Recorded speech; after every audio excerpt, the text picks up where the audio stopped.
Hi guys, Dr. Ramos here from Care Health and Wellness, and today I want to walk you through how to do a coffee enema. So before we get started, most of you would have to buy a coffee enema kit.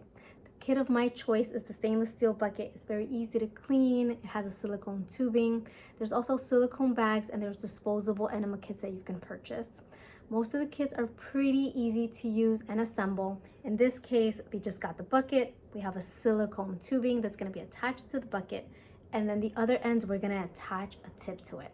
Now, most of the kits are going to come with different tips. The tip of preference for a rectal enema is going to be this one with the little bulb. The little bulb makes it easy for the muscles around your anus to hold on tight so it doesn't slip out and then pour coffee all over the place. And then the other tip of advice that I have for patients is that put some coconut oil at the end of this before the insertion so it can just glide in. The next step is, of course, you're going to prep your coffee. If you need to learn how to prep the coffee for the coffee enema, watch my video on that. Then once you have your coffee prepped, you're going to pour it into the bag or into the bucket, and then you're going to prime this line. So you're going to prime the tube, and prime means you're just going to fill it up with the liquid, with the coffee. By using this clamp, you release the clamp and it fills up the tube, and then you're going to close this clamp again.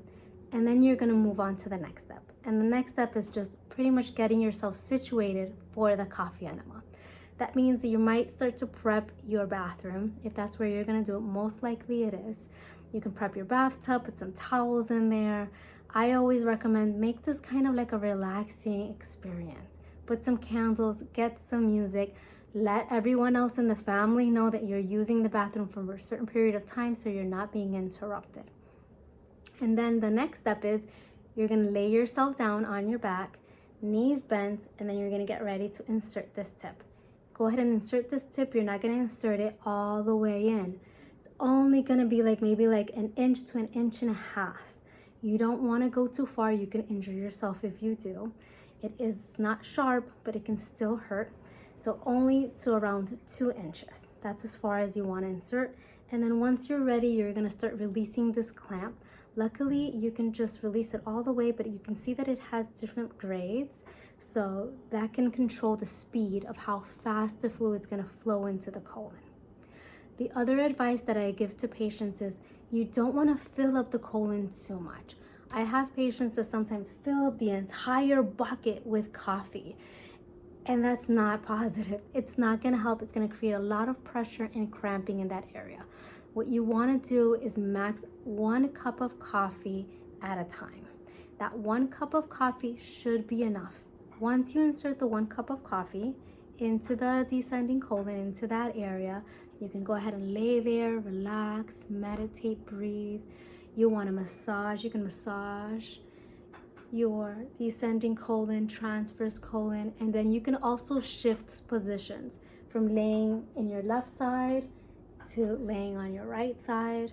And then once those 15 minutes are up, and ideally you want 15 minutes because that's when we get actually all the benefits from the coffee enema, then you're ready to sit down in the toilet and release. Sometimes patients tell me that when they go ahead and release, nothing really comes out. And this is an indication of dehydration. So it's very important for you to hydrate prior to doing a coffee enema. Our descending colon, or our colon in general, is meant to absorb water from the stool. So if you're dehydrated and you're inserting any type of liquid into your colon, it's going to absorb that. So it's very important for you to hydrate well. And then if nothing comes out after a cup of coffee, then go ahead and do a second one. Another tip that I give patients is while you're sitting trying to have a bowel movement or release the coffee enema from coming out, go ahead and massage your calves.